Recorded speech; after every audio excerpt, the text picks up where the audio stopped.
Final para Flamengo e Fluminense, um Fla-Flu daqueles, o Flu turbinado com a vitória na Copa Libertadores. O Flamengo perdeu no Equador, mas tem a vantagem do primeiro jogo e a gente acompanha detalhes aqui. Domingo é dia de decisão do Campeonato Carioca. Flamengo e Fluminense vão se encontrar pela quarta vez consecutiva na final.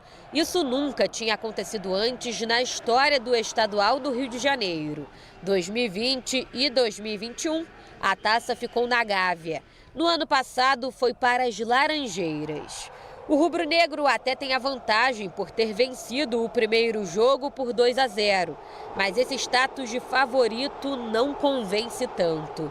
Isso porque durante a semana o time de VP estreou com derrota por 2-1 contra o Alcas na Libertadores.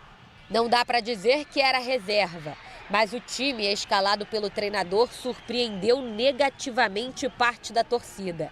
Apenas Matheus França e Santos começaram jogando no Clássico e no Equador. Os outros atletas foram preservados para a final. O sistema de rodízio que o português tem adotado virou debate. A escalação para o duelo com o tricolor é um mistério. Aliás, com Vitor, a montagem do time é jogo a jogo. Contra o Alcas, o Fla voltou a apresentar problemas defensivos. Faltou criatividade. O discurso de VP, depois da derrota, não caiu nada bem internamente. Na minha opinião, fizemos um bom jogo. Tivemos momentos bons no jogo, de controlo, de posse, de criar situações de gol. Em razão de suas decisões e pela falta de resultados, já que a equipe acumula fracassos nesta temporada, como os vices da Supercopa e Recopa e também o terceiro lugar no Mundial de Clubes, Vitor Pereira está pressionado no cargo. Conquistar o Campeonato Carioca virou obrigação. Para jogarmos um calendário como este, porque no domingo somos obrigados a ganhar o jogo. O 38º título amenizaria o clima nos bastidores, mas a comissão portuguesa sabe que precisa mesmo é de atuações convincentes. A semana do Fluminense foi muito mais empolgante do que a do rival. O tricolor iniciou a trajetória na Libertadores com boa vitória em cima do Sporting Cristal, 3-1. Com direito a 2 gols do artilheiro do Brasil, Germancano, que já balançou as redes 16 vezes no ano. O argentino foi destaque em jornais internacionais. Muito bem, o artilheiro. E além de artilheiro, é um jogador extremamente comprometido com as coisas que a gente solicita. E ele tem muito merecimento em cada gol que ele faz. Que além de ser um grande artilheiro, é um cara muito solidário com o time que ajuda em todos os momentos que ele está dentro do campo. Vale lembrar que o tricolor perdeu por 2 ou mais gols de diferença em jogos de ida de confrontos mata-mata em outras 11 oportunidades e só conseguiu reverter a desvantagem 2 vezes, 2001 e 2014, pela Copa do Brasil. Agora, Diniz, que apesar de ter sido expulso no primeiro jogo, treina a equipe durante a semana, conta também com uma estrela. Marcelo estreou na Liberta, participou da jogada de um dos gols e tem chance de começar entre os 11 diante do rubro-negro, já que Martinelli está fora com lesão na coxa e Alexander deve ser mantido no meio. Que a final seja um grande jogo e que tenha uma arbitragem justa e totalmente imparcial, do jeito que o futebol carioca merece, que uma grande final merece. Em caso de resultados iguais, não haverá vantagem para nenhum dos times. E o campeão será definido nos pênaltis. Todos os detalhes desse Fla-Flu decisivo você pode acompanhar domingo aqui na tela da Band, a partir das 5h15 da tarde. Agora a gente vai para a decisão no Rio de Janeiro. Afinal de contas, tem Fla-Flu. A vantagem é do Flamengo, mas será que o favoritismo também é rubro-negro? A gente chama então o Cícero Melo, que traz primeiro as informações do Fluminense para a gente. Flu naquela empolgação, não é, Cícero? É verdade, Bruno. Um abraço para você, para o Mário Marra, para o Eugênio, para o Fã de Esportes.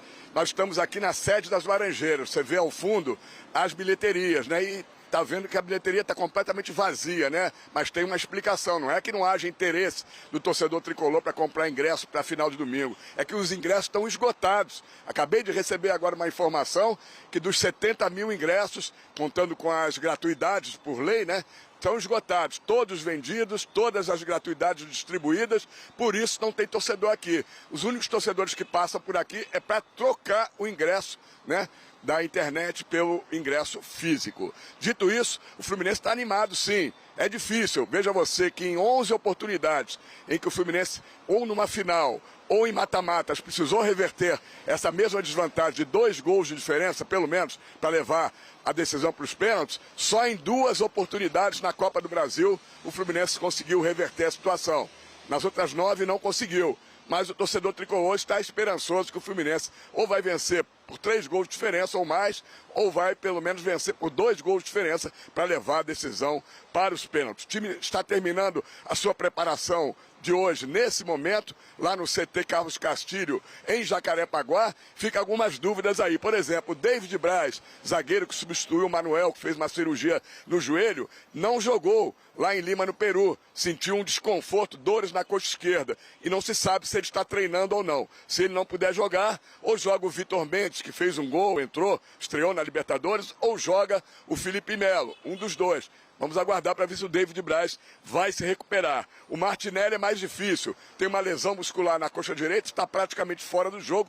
E a tendência é que o Marcelo seja escalado na lateral esquerda, mantido na lateral esquerda, com o Alexander jogando na sua posição original no meio de campo. O Fluminense tem 2 desfalques. Samuel Xavier foi expulso, está suspenso e fora. Na lateral direita deve jogar o Guga, seu substituto imediato.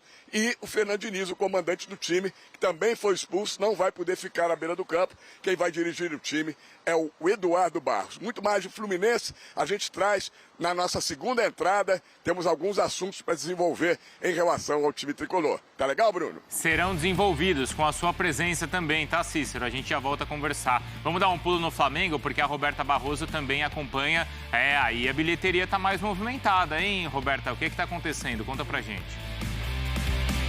Tudo bem, Bruno? Bom dia para você, Eugênio Marra, também para o fã de esporte. Exatamente, bilheteria 2 do Maracanã, os torcedores do Flamengo estão trocando os bilhetes digitais por ingressos físicos. Como o Cícero Melo trouxe, todos os ingressos já estão esgotados para esse jogo, mas a todo momento chegam rubro-negros por aqui, trocando ingressos e alguns até desavisados, perguntando se tem ainda ingressos à venda. Mas não tem mais, o Flamengo entra em campo domingo, então aqui nesse palco no Maracanã, venceu o jogo de ida por 2-0, pode perder por até 1 gol de diferença, que fica com a taça do Campeonato Carioca. Mas fica aquela dúvida, aquela desconfiança depois dessa derrota no meio da semana para o Alcas na estreia da Conmebol Libertadores, ou seja, a pressão voltou principalmente em cima do técnico Vitor Pereira, que optou no meio da semana em escalar um time alternativo e aí teve essa derrota, ou seja, o Campeonato Carioca é obrigação, é assim que o elenco está tratando depois de deixar 3 taças pelo caminho já nessa temporada e também depois dessa derrota no meio da semana. Então, foco total, virada de chave. Daqui a pouquinho a gente traz mais detalhes sobre o time. Thiago Maia provavelmente fica mesmo à disposição. Ontem ele treinou no Ninho do Urubu, treino na parte da tarde. Hoje o Flamengo também treina à tarde no Ninho do Urubu. Então, já todos os detalhes desse clássico, Bruno.